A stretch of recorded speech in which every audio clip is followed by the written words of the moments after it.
देखो बच्चों, कठिन सवाल आसान जवाब। क्योंकि गणित हुआ आसान रे बच्चों, गणित हुआ आसान। अंकों का है खेल निराला, जोड़ घटाओं ने क्या कर डाला। क्योंकि गणित हुआ आसान रे बच्चों, गणित हुआ आसान। शून्य का है खेल अजब, अंकों के संग करे गजब। कभी अंकों को शून्य बनाता या अंकों का मान बढ़ाता। क्योंकि गणित हुआ आसान रे बच्चों, गणित हुआ आसान।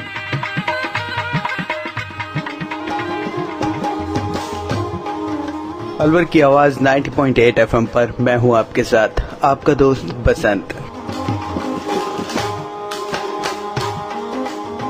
और गणित हुआ आसान के एक और अंक के साथ फिर से आपके साथ हैं आप ही के अलवर की आवाज 90.8 FM पर। और आज फिर से हमारे साथ स्टूडियो में मौजूद हैं IIT अलवर के असिस्टेंट प्रोफेसर सचिन वर्मा और साथ में हैं कुछ कम्युनिटी स्टूडेंट्स। और आज सचिन वर्मा हमें क्या बताने जा रहे हैं गणित हुआ आसान के इस अंक में, चलिए जानते हैं।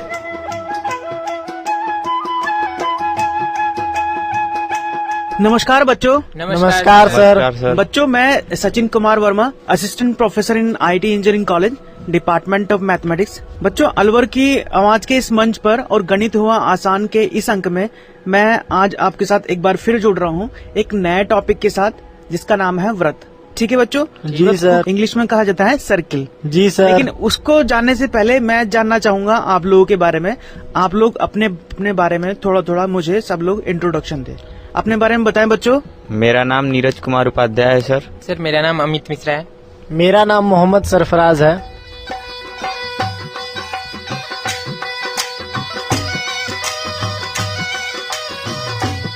तो बच्चों, जैसे हमने बताया कि आज हम जिस टॉपिक पे बात कर रहे हैं उसका नाम है व्रत। इंग्लिश में कहें तो उसको कहते हैं सर्किल। कहते हैं बच्चों? जी सर।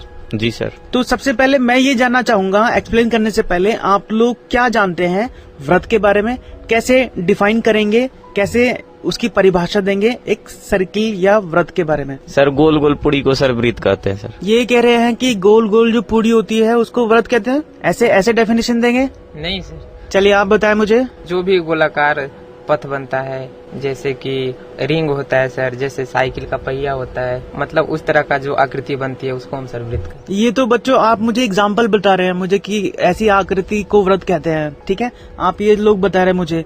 मैं जानना चाहता हूँ कि जो प्रॉपर डेफिनेशन होती है, डेफिनेशन को कैसे बताएंगे, एक मैथमेटिकल जो शब्द है उसको कैसे एक्सप्लेन करेंगे व्रत को। आप बताएं। सरफराज आपका नाम? जी सर। हाँ बताएं सरफराज। सर नहीं पता, आप बता दीजिए। चलिए बच्चों, मैं एक्सप्लेन करता हूँ। अगर हम बात करें मैथमेटिक्स की भाषा में कि अगर सर। मुझे एक व्रत को डिफाइन करना हो, उसको शब्दार्थ करना हो, तो एक डेफिनेशन है जिसके माध्यम से ये कहा जाता है, एक निश्चित बिंदु से समान दूरी पर स्थित सभी बिंदुओं के जो पाथ होता है उसको हम व्रत कहते हैं। ठीक है बच्चों? जी सर। अगर मैं एक प्लेन पे एक पॉइंट ले लूं और उस पे एक निश्चित दूरी मानूं और हर दिशाओं में एक पॉइंट अंकित करते चलूं, मैं सभी संभव दिशाओं में एक निश्चित दूरी पे उस पॉइंट से निश्चित दूरी पे सभी दिशाओं में एक पॉइंट को मैं डिनोट करता चलूं और उस पाथ को मैं एक कर्व के माध्यम से जोड़ूं, तो जो बिंदु पथ मिलता है उसे क्या कहते हैं हम? व्रत कहते हैं। जी सर। ठीक है बच्चों? जी सर। चलिए, ये तो हो गया डेफिनेशन। अब आप बताएं मुझे क्या समझते हैं इस डेफिनेशन से। सर जैसा कि सर आपने बताया कि किसी भी एक निश्चित बिंदु से समान दूरी पर स्थित सभी बिंदुओं के पथ को वृत्त कहते हैं। तो सर जैसे जो मम्मी रोटी बनाती हैं तो रोटी भी वृत्त हो गया, क्योंकि रोटी भी सर गोल गोल होता है, रेडियस इसका समान होता है। कोई भी सर गोलाकार डिस्क ले लेते हैं तो सर वो भी वृत्त ही हो गया। ये तो बता रहे हैं व्रत के बारे में। आप बताएं मुझे कि इस डेफिनेशन से कैसे कोरिलेट कर पा रहे हो आप एक व्रत को। Yes sir. जैसे कि मैंने आपको पहले बताया था कि साइकिल का पहिया जो होता है वृत्त के जैसा ही होता है, तो सर मैं उसको इस तरह से बताना चाहूंगा कि साइकिल में जो स्पोक होता है वो एक कांस्टेंट, मतलब सबका ये होता है, लंबाई सेम होता है, और उसके अनुसार एक जो मिडिल पॉइंट होता है, जो साइकिल का हब होता है, वहां से चारों तरफ एक समान दूरी लेते हुए, जो कि स्पोक होता है इसका साइकिल का, और रिंग में कसा होता है। तो सर हम ये बता सकते हैं कि जो ये साइकिल का पहिया होता है रिंग, सर वो एक वृत्त के जैसा ही होता है। हाँ देखिए, जैसे ये बता रहे हैं, आपका नाम बच्चे? अमित मिश्रा सर। जैसे अमित मिश्रा बता रहे हैं कि हम सबने साइकिल चलाई होगी, है ना? सर। सब लोग चलाते साइकिल, देखी भी होगी आपने।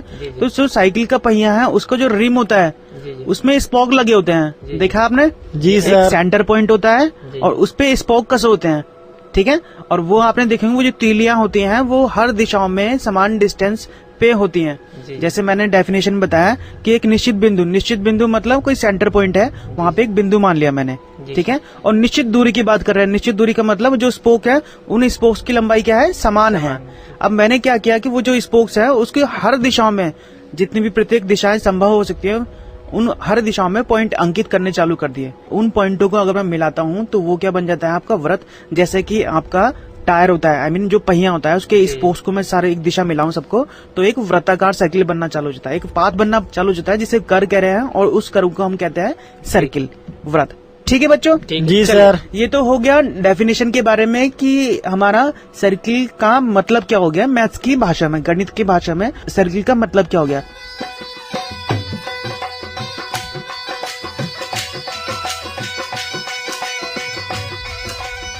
अब सर्किल का केंद्र होता है, ठीक है? जी सर। केंद्र समझते हैं आप लोग? जी जी सर। क्या होता है केंद्र और कैसे उसे एक्सप्लेन करेंगे केंद्र?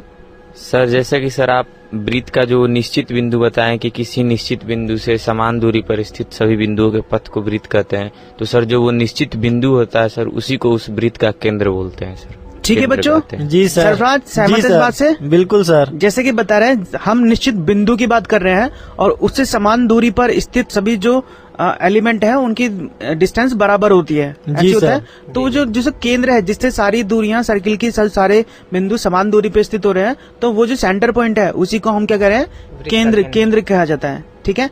अब अच्छा मुझे ये सोच के बताएं, क्या हमारा सर्किल, हमने पिछले अध्याय में ये पढ़ा था, एक विमीय, द्विविमीय, त्रिविमीय की बात की थी, तो जो सर्किल होता है वो 1 डायमेंशनल फिगर होती है या 2 डायमेंशनल फिगर होती है, मतलब एक विमीय फिगर है आपकी या द्विविमीय फिगर है, बताएं मुझे। सर द्विविमीय फिगर है सर। ऐसा क्यों बच्चों? सर चूंकि सर इसको सर्किल को सर एक प्लेन में रखा जा सकता है, और सर जैसे कि आप पिछले अध्याय में बताए थे कि कोई भी आकृति, जिस आकृति को हम किसी एक प्लेन में रख दें वह 2D आकृति होती है। मतलब इसका 2 विमा परस्पर चेंज होते जा रहा है, या तो यदि जैसे सर्कल हो गया, सर्कल को XY प्लेन में यदि रख देते हैं तो X जैसे जैसे बढ़ रहा है X और Y 2 विमाएं, जो कि 2 विमाएं इनके बढ़ते जा रहे हैं, और तीसरा विमा यहाँ पर कोई भी नहीं है, तो इस कारण इसे द्विविमीय कहते हैं। ठीक है बच्चों, जैसे ये बता रहे हैं, आपका नाम दीपक है? नीरज जैसे बता रहे हैं कि ये जो आकृति है हमारी XY प्लेन है। मैं थोड़ा सा एक्सप्लेन करना चाहता हूँ। हमारी जितनी भी आकृति XY प्लेनों में होती है, या हम भाषा में बात करें आसान भाषा में द्विविमीय आकृति, जी सर। वो जितनी भी आकृति होती है XY प्लेन में इंडिकेट करते हैं, और XY प्लेन में स्थित किसी भी बिंदु को दर्शाने के लिए मुझे 2 कोऑर्डिनेट की जरूरत होती है। जैसे मैंने बताया 1 डायमेंशन के लिए आपको एक निर्देशांक की जरूरत होती है, और 2 डायमेंशनल प्लेन में दर्शाने के लिए किसी बिंदु को आपके 2 निर्देशांकों की जरूरत होती है, जिसे कोऑर्डिनेट कहा जाता है, ठीक है। ऐसे ही क्योंकि XY प्लेन, सर्किल हमारा, वृत्त हमारा क्या है, XY प्लेन है, ठीक है, 2 डायमेंशनल फिगर है, तो हमें इसके हर बिंदु को दर्शाने के लिए एटलीस्ट 2 निर्देशांकों की जरूरत पड़ती है, ठीक है बच्चों। जी ऐसे सर। ही सेंटर, जो जिसे हम केंद्र कह रहे हैं, वो एक बिंदु होगा, और क्योंकि बिंदु है तो उसको मुझे दर्शाना पड़ेगा। दर्शाने के लिए मुझे निर्देशांक की जरूरत पड़ेगी, तो इस केस में मुझे अगर उसे दर्शाना हो तो मुझे उस केंद्र के नाम देने पड़ेंगे। जैसे नॉर्मली हम मानते हैं कि हमें कहा जाता है ओरिजिन कहते हैं केंद्र। ओरिजिन क्या मानते हैं? नॉर्मली 0 मानते हैं हम, जी सर। ठीक है। जब उसका सेंटर क्या है, सेंटर कितना है, 0 है। अगर मैं कहूँ केंद्र के निर्देशांक A और B हैं, तो मतलब कि केंद्र से उसका दूरी से X कोऑर्डिनेट पे A है और केंद्र से उसका दूरी Y कोऑर्डिनेट पे B है। हाँ जी, शाबाश। अगर मैंने कह दिया कि केंद्र के निर्देशांक आपके 1 और 2 है, इसका मतलब ये होगा कि X एक्सिस से डिफरेंट जो मूव करेंगे हम 1 यूनिट डिफरेंट आगे बढ़ेंगे, और Y एक्सिस पे मूव करेंगे 2 यूनिट। तो वो जो पॉइंट मिलेगा मुझे, वहाँ पे उस सर्किल का केंद्र बन जाएगा। ठीक है बच्चों? जी आप सर। समझ गए केंद्र के बारे में, केंद्र क्या हो गया? जी सर। ठीक है। जैसे अगर मैं इसको जोड़ूं डेली लाइफ के एग्जांपल के साथ, जैसे आपने बताया था केंद्र के बारे में, साइकिल का जो टायर होता है उसको जो केंद्र होता है, जहाँ पे सारे बोल्ट रिम कसे हुए होते हैं, आई मीन सारे स्पोक कसे हुए होते हैं, वो क्या केंद्र कहला जाता है। जी ऐसे सर। होता है। ठीक है बच्चों, चलो ये तो हो गया सेंटर के बारे में, केंद्र के बारे में हमने जान लिया। अब हम जानना चाहते हैं कि रेडियस क्या होती है।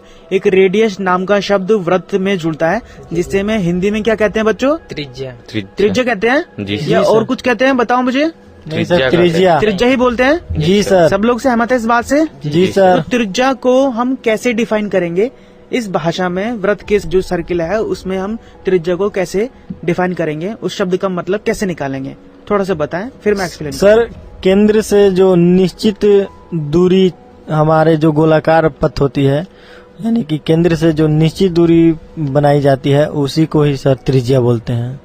ठीक है नीरज, आप बताएं, क्या सरफराज सही कह रहे हैं? जी सर, बिल्कुल सही कह रहे हैं। जैसा कि सर आप पीछे भी बताए थे कि किसी निश्चित बिंदु से समान दूरी पर स्थित सभी बिंदुओं के पथ को वृत्त कहते हैं। तो जो समान दूरी होता है सर, किसी निश्चित बिंदु से समान दूरी जो आप बोले हैं, वही समान दूरी को सर त्रिज्या बोलते हैं।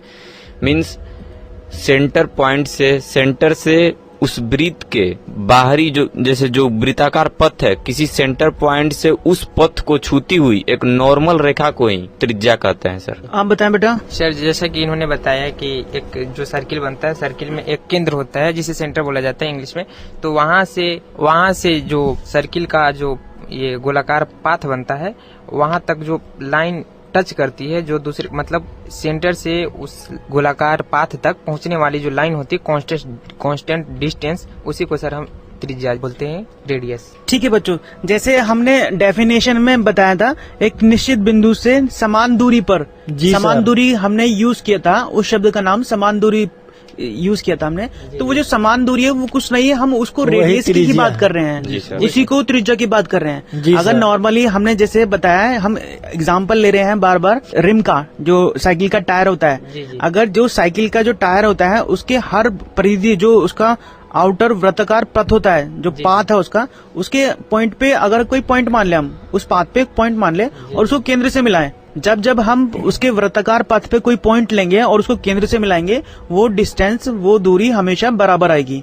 ऐसी होता है बच्चों? जी सर। तो वृत्ताकार पे जितने भी पॉइंट होंगे, अगर हम उसको केंद्र से मिलाएं तो हमेशा जो दूरी मिलती है वो बराबर मिलती है हम लोगों को, है ना? तो दूरी बराबर मिलने का मतलब वो जो त्रिज्या है वो आपकी समान दूरी, जो डेफिनेशन में बात की है, समान दूरी जो है वो ही त्रिज्या होती है। जी तो सर। इसका मतलब ये हो गया कि जो त्रिज्या होती है किसी सर्किल के लिए एक होती है।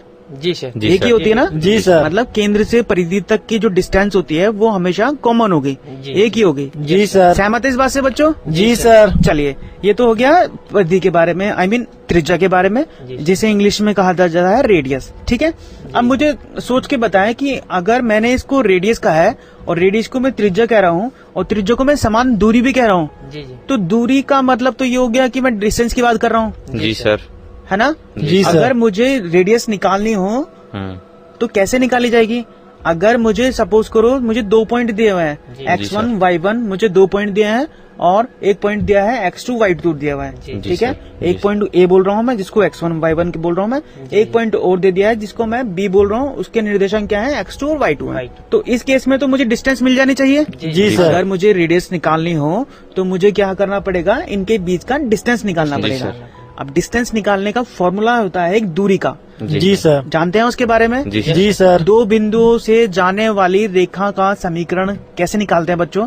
अगर 2 पॉइंट उनके निर्देशांक x1 y1 और x2 y2 हो तो उनके बीच जो डिस्टेंस है कैसे काउंट करते हैं, कैसे निकालते हैं, बताएं मुझे थोड़ा सा।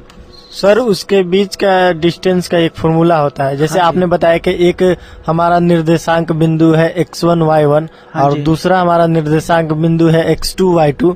तो सर ये फॉर्मूला होता है कि अगर दोनों के बीच का डिस्टेंस निकालें तो root under x1 minus x2 का square plus y1 minus y2 का स्क्वायर, यही हमारा डिस्टेंस फॉर्मूला होता है। ये कह रहे हैं कि जो रूट है, रूट के अंदर जो वैल्यू होगी क्या होगी, x2 माइनस x1 का होल स्क्वायर, जी sir, plus y2 minus y1 का स्क्वायर। ठीक है, जी वो सर। जो भी वैल्यू आएगी वो क्या आएगी, आपकी दूरी आ जाएगी। जी सर। है ना? इसका मतलब दो बिंदुओं के बीच की जो दूरी होगी वो निकाल लेंगे। यहाँ भी तो बेटा वही काम कर रहे हैं। अगर परिधि पे कोई पॉइंट मैं बी मान लूं और मैं केंद्र को पॉइंट ए मान लूं तो वो जो दूरी होगी वो जो निकल के आएगी वो त्रिज्या ही तो निकल के आएगी। जी सर। त्रिज्या भी तो डिस्टेंस का एग्जाम्पल हो सकती है। जी सर। है ना? जी तो सर। अगर मुझे इस केस में अगर त्रिज्या निकालनी हो तो मुझे 2 बिंदु चाहिए, एक केंद्र का और एक परिधि पे स्थित बिंदु का। है ना? तो उस केस में मैं इसकी त्रिज्या निकाल लूंगा। ठीक है जी सर। ये तो हो गया त्रिज्या के बारे में।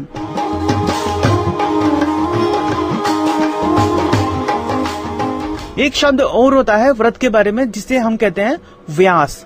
जानते हैं सब लोग व्यास जी के बारे सर। में? जी सर। व्यास को इंग्लिश में एक नाम से जाना जाता है, उसे क्या कहते हैं? डायमीटर। डायमीटर। डायामीटर कहा जाता है उसे। जी सर। सब लोग सहमत है इस बात से? जी सर। तो अब मुझे बताएं कि डायामीटर या व्यास होता कैसा है, कैसे इसको एक्सप्लेन करेंगे, बताएं मुझे। सरफराज बताएंगे मुझे। सर रेडियस का डायमीटर जो होता है रेडियस का दुगुना होता है। रेडियस का दुगना आपका डायामीटर होता है। व्यास जी है। सर। नीरज सही कह रहे हैं सरफराज? जी सर। ठीक है, कुछ और जोड़ना चाहेंगे इसमें? जी सर। व्यास में? जी सर। हाँ बताओ। मतलब इनका कहने का मतलब ये था सर कि जैसे जो वृत्त का गोलाकार पथ बनता है, तो सर उसके किसी एक छोर से दूसरे छोर तक जाने वाली ऐसी रेखा जो वृत्त के केंद्र से होकर गुजरती हो, उसे सर हम व्यास कहते हैं। ठीक है बच्चों, जी सर। ये कह रहे हैं, आपका नाम बच्चे? अमित मिश्रा सर। अमित मिश्रा। अमित मिश्रा कह रहे हैं कि अगर मुझ पे कोई सर्किल है जी जी। और उसकी परिधि पे मैं दो बिंदु ऐसे ले लेता हूँ और उन दोनों को मिलाता हूँ, मैं मिलाने की कंडीशन ये कि है वो दोनों बिंदु मिले लेकिन वो उनका जो पाथ हो वो सेंटर से होके निकले। जी सर। जी, ठीक है, जी। उस केस में जो रेखा मिलेगी आपको वो क्या कहलाएगी? आपकी व्यास। व्यास। ठीक है बच्चों? जी सर। तो दो बिंदुओं को मिलाने वाली रेखा जो आपके केंद्र से निकलती है जी जी। उसे क्या कहेंगे आप? व्यास। व्यास। ठीक है बच्चों? जी ये तो सर। हो गया, व्यास हो गया।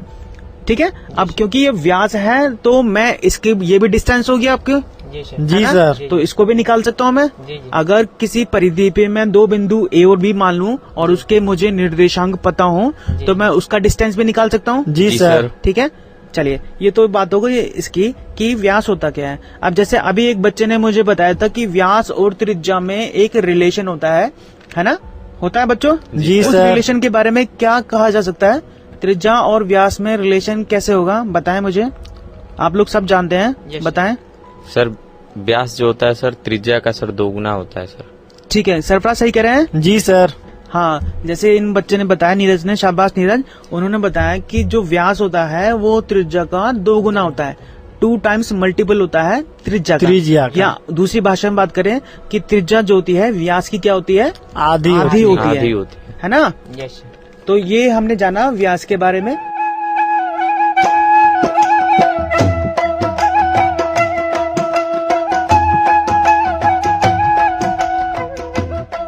चलो ये तो हो गया, हमने जाना कि डेफिनेशन क्या होती है, क्या मीनिंग होता है सर्किल का, वृत्त का, सेंटर के बारे में जिसे केंद्र कहा जाता है। जी सर। हमने रेडियस के बारे में जाना जिसके बारे में कहा जाता है कि वो त्रिज्या होती है। हमने जाना कि व्यास जिसे कहा जाता है इंग्लिश में डायमीटर। ठीक है बच्चों? जी सर। चलिए, ये तो हो गया इनकी बेसिक डेफिनेशन के बारे में, बेसिक्स होते क्या है। जी जी। अब एक शब्द और आता है जिसके सर्किल के बारे में हमसे कहा जाता है परिधि। परिधि बार बार सुना होगा आप लोगों ने नाम, जी जी। है ना? जी सर। जी। परिधि। अब परिधि क्या होती है? परिधि को कैसे डिफाइन किया जाता है? परिधि को कैसे हम डिफाइन कर सकते हैं? परिधि क्या होती है, या इंग्लिश में कहें तो सर्कमफ्रेंस की बात करते हैं हम जी, जी, लोग, जी। है ना? जी सर। चलिए बताएं। सर किसी भी आकृति की सर सीमा को सर परिधि कहते हैं। किसी भी आकृति की सीमा को परिधि कहते हैं, जी या सर। किसी वृत्ताकार आकृति की वृत्ताकार की जी सीमा सर। को परिधि कहते हैं। Yes sir. वृत्ताकार पथ जो बनता है ना, हाँ। उसी को परिधि बोलते हैं सर। ठीक है, किसी वृत्ताकार जो पथ होता है उसकी जो सीमा होती सीमा है होती है उसी को। उसको परिधि बोलते हैं। परिधि कहते हैं। ठीक है जी ऐसे सर। होता है। जैसे मैं आपको एग्जांपल बताता हूँ, अगर मुझ पे एक वृत्ताकार सर्किल दिया हुआ है, आई मीन सर्किल दिया, एक टायरी दिया हुआ है, जी सर। ठीक है, और मुझे ये काउंट करना हो कि उस पर मुझे एक रस्सी लपेटनी है, जी सर। तो जिस पॉइंट से स्टार्ट करके मैं रस्सी को घुमाना शुरू करूंगा और जिस पॉइंट पर खत्म होगी जी। उसकी जो रस्सी की लंबाई चाहिए तो वो उसकी क्या कहलाएगी? परिधि। परिधि। कहलाएगी। जी सर। ऐसी होता है। Yes sir. जी सर। ठीक है बच्चों, ये तो हो गया परिधि। जैसे हमने जाना परिधि क्या होती है, ठीक है। और अगर मैं ये कहूँ कि परिधि का एक फॉर्मूला होता है, अगर मुझे रेडियस के बारे में इन्फॉर्मेशन हो कि एक सर्किल है और एक वृत्त है, उसकी रेडियस मुझे पता है, त्रिज्या पता है, तो उसकी सर्कमफ्रेंस या परिधि को निकालने के लिए एक फॉर्मूला होता है जी जो सर। आपकी 10th क्लास में दिया हुआ है। क्या फॉर्मूला हो सकता है वो? सर परिधि बराबर होता है 2πr। 2πr, ठीक है, जहाँ पाई की वैल्यू कितनी होती है? 3.14। 3.14 उसकी वैल्यू होती है। जी सर। 2πr 8 से मल्टीप्लाई कर देते हैं तो 2π आपका r आपका क्या परिधि हो जाती है। जी सर। ठीक है बच्चों, यस सर। चलो ये तो हो गया परिधि के बारे में। ऐसे ही हम बात कर रहे होते हैं किसके बारे में? एरिया के बारे में। अगर कोई सर्किल है और मुझे उसका एरिया निकालना हो तो एरिया निकालने का हमें एक गणित में फॉर्मूला दिया हुआ है जिसे कहते हैं पाई R r स्क्वायर। ठीक ठीक है जी R सर। जहाँ क्या होती है उसकी त्रिज्या होती है। ठीक है बच्चों। जी सर। तो हमने बेसिकली अब ये जान लिया है कि जो सर्किल की जो बेसिक छोटी छोटी चीजें होती हैं कि इनके बारे में इन्फॉर्मेशन कैसे इकट्ठी की जाती है। त्रिज्या के बारे में जाना, व्यास के बारे में जाना हमने। जी सर। परिधि क्या होती है, 2πr होती है, ऐसे कहते हैं, है ना। जी सर। एरिया निकाल लिया हमने, ठीक है। जी सर। चलो, ये तो हो गया सर्किल के बारे में। सही है बच्चों। जी सर। अब हम थोड़ा सा जानने की कोशिश करेंगे कि डेली लाइफ के एग्जांपल्स में हम इन सब को जोड़ कैसे सकते हैं, कैसे कैसे हमारे डेली लाइफ में एग्जांपल होते हैं जहां हमने इनको देखा हो, ऑब्जर्व किया हो। ऐसे होता है, सर्किल के बहुत सारे एग्जांपल हमने देखे होंगे अपनी लाइफ में जहां हम इनको कोरिलेट कर सकते हैं, और वो एक्सपीरियंस मैं आपसे अपना और आपका एक्सपीरियंस अपने से शेयर करना चाहता हूँ।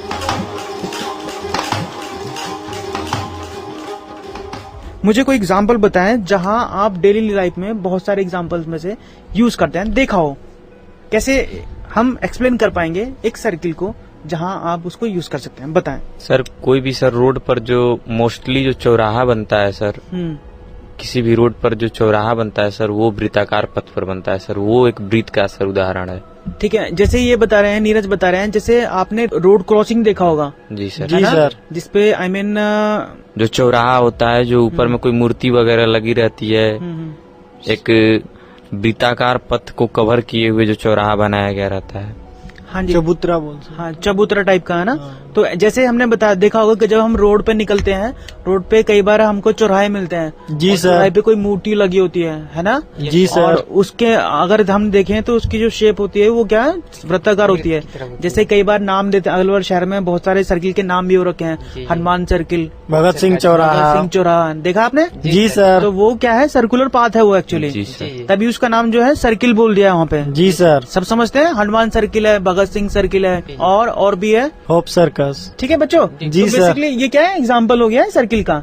ऐसे ही अगर मैं बात करूं कि जैसे हमारे घर में मेरी मम्मी है और मेरी मम्मी चूड़ी पहनती है, तो जी जो सर। चूड़ी होती है वो भी अपने आप में एक सिंगल चूड़ी अपने आप में सर्किल का एग्जाम्पल होती है। जी सर। है ना, यूज करते हैं। मम्मी है, मम्मी जो है नॉर्मली फीमेल्स कान में एक वृत्ताकार बालियां पहनती है। बाली पहनती है, जिसे जी, जी। कुंडल भी कहा जाता है। जी जी। है ना, ऐसे होता है। जी सर। ठीक है, चलो ये तो हो गया इसके बारे में। आप थोड़ा सा और बताएं मुझे, और बहुत सारे एग्जांपल्स हो सकते हैं। हमने साइकिल के रिम की बात की थी, पहिए की बात की थी, वो अपना में सर्किल का एग्जांपल होता है। जी सर। उसका जो केंद्र होता है वो क्या है, आपका सेंटर पॉइंट हो गया। जी। और जो उसके स्पोक्स हो गए, जो तिलियां होती हैं, वो क्या होगी, रेडियस से काम कर रही होती हैं। जी सर। वो तो एकदम परफेक्ट एग्जांपल है जिसमें रेडियस ही दिख रही है, मुझे सेंटर भी दिख रहा है उसका, और मुझे परिधि भी दिख रही है। जी सर। उसकी क्योंकि उसके ऊपर टायर चढ़ा होता है, जी सर। रबड़ का टायर चढ़ा होता है, उसकी परिधि मिल जाती है मुझे, है ना। जी चलिए, सर। और बताएं मुझे। सर 1 रुपए के जो सिक्के होते हैं वो भी सर वृत्ताकार होते हैं, और सर 5 रुपए के भी जो सिक्के होते हैं वो भी सर वृत्ताकार होते हैं। तो ये सारे सर्कल का उदाहरण है सर। जैसे ये बता रहे हैं सरफराज, जो हम पे सिक्के होते हैं जिसे हम कोइन कहते हैं इंग्लिश में। जी सर। उनका जो शेप होता है वो क्या होता है, वृत्ताकार होता है ना। जी सर। 25 पैसे का सिक्का आता था पहले। जी अभी भी सर। आता है शायद। 1 रुपए का सिक्का होता है, जी जी। 5 रुपए का सिक्का होता है, 10 रुपए का सिक्का होता है। जो आपके कॉइन होते हैं उनकी जो शेप क्या होती है, वृत्ताकार होती है। जी सर। है ना। तो जी वो सर। एक वृत्त का अच्छा एग्जाम्पल हो सकती है जिसको हम डेली ही ऑब्जर्व करते हैं, जी है ना। जी। पैसे का लेन देन चलता रहता है ना। जी। तो वो एक सर्किल का एग्जाम्पल हो सकती है। और बताएं, जैसे मैं बताता हूँ, अगर आपने देखा होगा बच्चे खेल रहे होते हैं, हम पे एक धागा होता है, धागे में एक पत्थर बांध लेते हैं हम, है ना। और पत्थर बांध के उसको हवा में जो है हम वृत्ताकार में घुमाना शुरू कर देते जी हैं। जी। तो जो पत्थर बांधा है, जिस पॉइंट पे बांधा है, वो तो परिधि का पार्ट हो जाता है। जी है ना? सर। और जितनी धागे की लंबाई होती है वो क्या होती थी, हो जाती है त्रिज्या, यस सर। है ना। जी। और क्योंकि मैं अपने उंगली से उसे घुमा रहा हूँ, तो मेरी जो उंगली है वो पॉइंट क्या बन जाता है, उसका सेंटर। सेंटर। और जब वृत्ताकार हम उसे घुमाना शुरू कर देते हैं, जो पाथ बनता है जी सर। है ना, वो क्या होता है, एक सर्किल बन जाता है। देखा होगा आप लोगों ने। जी सर। जी सर। जैसे मैं एग्जाम्पल और जैसे आपका एग्जाम्पल हो जाता है फैन का, पंखा है, जी जी। ठीक है। पंखे की जो पंखुड़ियां हैं वो तो हो गया त्रिज्या का एग्जाम्पल, जी जी। ठीक है। जी और सर। वो जो पंखुड़ियां हैं वो जिस पॉइंट से जुड़ी हुई होती हैं वो हो जाता है आपका सेंटर, सेंटर। है ना। जी सर। और जब वो इलेक्ट्रिसिटी उसको प्रोड्यूस करते हैं तो वो चलना शुरू करता है। और जब चलना शुरू करता है तो जब आपने देखा होगा, जब वो बहुत तेजी से चलना शुरू कर देता है तो उसका जो पाथ है गोली सी आकृति बन वो जाती क्या है, एक वृत्ताकार आकृति बन जाती है, जी जी। है ना। तो जो वो आकृति बनती है वो वृत्त हो गया, आपकी पंखुड़ियां वो त्रिज्या होगी, और जिस पॉइंट से उसकी पंखुड़ियां जुड़ी होती हैं उसे कहते हैं सेंटर, केंद्र। सही है जी बच्चों। सर। जी सर। चलिए और बताएं मुझे, और भी हो सकते हैं एग्जाम्पल, बताएं। सर कुएं से जो पानी निकालने के लिए पहले यूज किया जाता है बैलों का यानी घिरनी का, और वो जो बैल खींचते थे वो घिरनी को, तो बैल के द्वारा चली गई जो पात होती थी वो भी वृत्ताकार बन जाती थी सर। अच्छा अच्छा अच्छा, आपने ये बता रहे हैं कि अगर आपने देखा होगा कि गाँव में रेहट का इस्तेमाल किया जाता है। रेहट उससे बोलते हैं आप सर। एक्सप्लेन करो, बताओ। जैसा कि इन्होंने बताया कि गांव में कुएं से पानी निकालने के लिए, खेतों की सिंचाई करने के लिए रेहट का इस्तेमाल किया जाता है। तो उसमें ऐसा किया जाता है कि रेहट जो गोलाकार आकृति का होता है उसमें डब्बे लगे होते हैं और उसको एक डंटे से ज्वाइन किया होता है जो कि बैल चलाते रहते हैं, और बैल कुएं के चारों तरफ मतलब गोल आकृति से घूमना शुरू करते हैं। तो उससे सर मतलब इनका कहने का मतलब ये था कि जो बैल के चलने के दिशा में जो पाथ का निर्माण होता है, जो क्लोज पाथ बनता है सर, उसको हम ब्रीथ कहेंगे। देखो जैसे अभी हम एग्जांपल लें, जैसे एक खूंटा है, खूंटा होगा जी सर, सुना होगा आपने। जी सर। उस पे क्या होते है, एक रस्सी बांध दी जाती है और एक सिरा तो उसको खूंटे से लकड़ी का होता है, उसको जमीन में गाड़ दिया जाता है और वहाँ पे रस्सी बांध दी जाती है, और दूसरा सिरा जो है वो बैल के गले में मतलब किसी उससे छल्ले से बांध दिया जाता है। तो अब अगर वो बैल अपने जो रस्सी है उस पर घूमना शुरू करे, एक जो पाथ पे अगर समान डिस्टेंस की पाथ पे घूमना शुरू करे, तो वो जो पाथ बन के आता है, वो जो पथ बन के आता है, उसे क्या कहेंगे आप, सर्किल। वो सर्किल का एग्जाम्पल हो जाता है। जी सर। ऐसे होता है बेटा? जी सर। चलिए और एग्जाम्पल मैं देता हूँ। जैसे हम लोग नॉर्मली जब खाना खा रहे होते हैं तो खाना खाते समय हम लोग सलाद का यूज करते हैं। जी जी। कई बार देखा होगा हमने प्याज काट दी जाती है। जी जी। प्याज को जो है हम देखते हैं चाकू से उसके बड़ी छोटी छोटी स्लाइस काटते हैं हम लोग। जी जी। ठीक है। कई बार ऐसा होता है कि जो स्लाइस है वो अपने छल्ले के रूप में निकल आती है। जी जी। आपने देखा होगा। और वो जो छल्ला निकल के आता है वो क्या होगा, सर्किल का एग्जाम्पल होगा। जी सर। देखा होगा डेली लाइफ में। जी सर। गर्मियों में सब लोग सलाद खा रहे होते हैं, है ना? जी प्याज सर। को काटे हैं, अलग उसकी शेप दें, तो जो आपकी स्लाइस बन के आएगी वो क्या आएगी, आपकी सर्किल का बन के एग्जाम्पल बन के आएगी। जी है ना? चले और बताएं मुझे। सर एंशियंट एज में सर जो रथ चलते थे, तो रथ का जो पहिया होता था सर, वो भी ब्रीथ का सर उदाहरण है।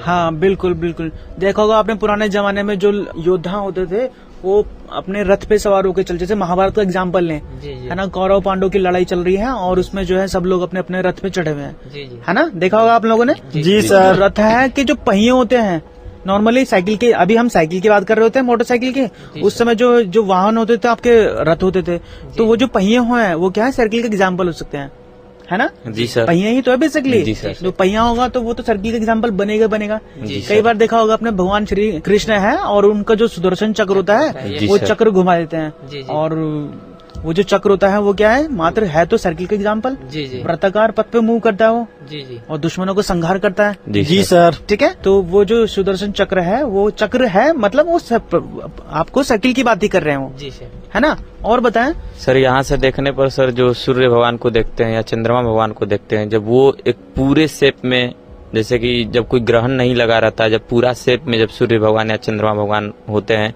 तो वो भी सर ब्रीथ जैसा प्रतीत होते हैं सर। हाँ देखिए, जैसे रात को अगर मैं चंद्रमा को देखूं और उस पर कोई ग्रहण ना लगा हो तो उसकी जो आकृति है वो एक वृत्ताकार नजर आती है मुझे। जी ऐसे सर। ही होता है। जी सर। पृथ्वी से देखने पे मुझे एक वृत्ताकार आकृति नजर आती है। और कई बार आपने सूरज को अगर देख पा रहे हैं, मतलब कई बार चंद्र ग्रहण मतलब सूर्य ग्रहण चल रहा है, आप देख पा रहे हैं उसे, अगर देख पाए किसी भी कारण से देख पाए तो वो भी आपको वृत्ताकार ही नजर आता है। जी जी। ठीक है। ऐसे ही जितने भी ग्रह हैं हमारे, अगर ढंग से देखेंगे, आप पृथ्वी को देखो, जैसे टीवी पे डिस्कवरी पे दिखा रहे होते हैं, तो उसकी जो अगर देखें XY प्लेन में तो वो आकृति हमें वृत्ताकार ही नजर आती है। जी। ठीक है। जी सर। चलिए ये तो रही इसके एग्जाम्पल। चलिए और बताएं मुझे, और एग्जाम्पल हो सकते हैं डेली लाइफ को कैसे जोड़ेंगे आप? सर जैसे कोई फीमेल जो है सजती है, संवरती है, तो सर जो अपने माथे पर सर जो बिंदी लगाती है वो भी सर एक ब्रीथ का सर उदाहरण है। हाँ, जैसे फीमेल्स नॉर्मली यूज करती हैं, चूड़ियां पहनती हैं, कुंडल पहनती हैं, ऐसे फीमेल जो है माथे पे बिंदी भी लगाती हैं। जी। तो बिंदी जो एग्जाम्पल है वो क्या हो जाती है आपका? वो भी वृत्ताकार। एक वृत्ताकार आकृति होती है, आकृति जी है सर। तो सर्किल होगी वो। जी। हाँ हो सकती है बेटा। जी ठीक सर। है, आप जोड़ पा रहे हैं, सब डेली लाइफ में हम यूज करते हैं नॉर्मली, है ना? जी जी। चलिए और कोई एग्जाम्पल जो आप शेयर करना चाहते हैं मुझसे? सर कहीं भी जैसे खाने जाते हैं, कहीं भी जैसे गोलगप्पे खाने जाते हैं, छोले खाने जाते हैं, कुछ भी खाने जाते हैं, तो आजकल एक टोकन का सिस्टम चल गया है सर, टोकन से देता है सर। तो जो टोकन होता है सर वो भी एक वृत्ताकार कट होता है सर, ब्रीथ का ही उदाहरण होता है। हाँ देखा होगा, जैसे आपने आजकल नॉर्मली ट्रेंड में चल गया है, आप किसी अच्छी शॉप पे जाएं मतलब, और जी वहाँ पे सर। आपसे कहा जाता है कि आप टोकन ले लीजिए पहले, और टोकन लेने के बाद आपको पेमेंट करके आप टोकन दे देते हैं और टोकन आप टेबल पे जाते हैं और टेबल पे आपको खाना मिल जाता है, परोस जाता है ना। तो वो जो टोकन होता है वो क्या है, एक तरह का कोइन ही तो है, कोइन का एग्जाम्पल हो गया। जी सर। है ना, तो वो आपका टोकन जो है आपको क्या हो जाता है, सर्किल का एग्जाम्पल हो जाता है। और आगे आने वाले अंक में हम और बहुत सारी चीजों के बारे में जानेंगे, इन एग्जाम्पलों के साथ, कुछ नए एग्जाम्पल के साथ आप लोगों के साथ जुड़ेंगे। तब तक के लिए नमस्कार। नमस्कार नमस्कार सर।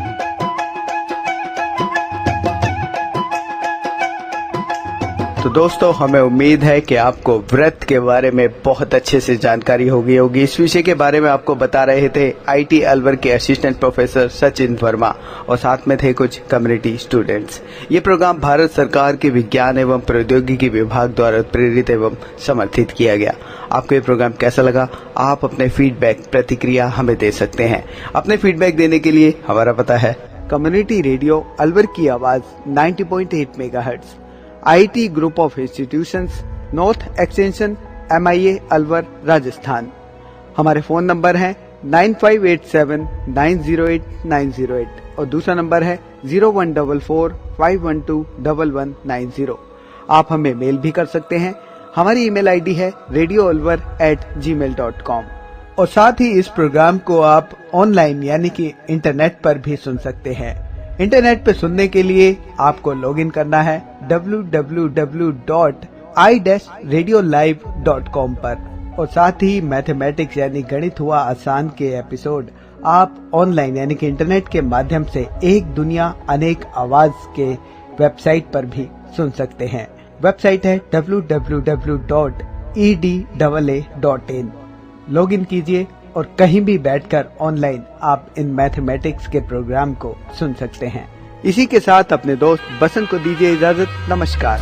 आओ बच्चों, देखो बच्चों, कठिन सवाल आसान जवाब। क्योंकि गणित हुआ आसान रे बच्चों, गणित हुआ आसान। अंकों का है खेल निराला, जोड़ घटाओं ने क्या कर डाला। क्योंकि गणित हुआ आसान रे बच्चों, गणित हुआ आसान। शून्य का है खेल अजब, अंकों के संग करे गजब। कभी अंकों को शून्य बनाता या अंकों का मान बढ़ाता। क्योंकि गणित हुआ आसान रे बच्चों, गणित हुआ आसान।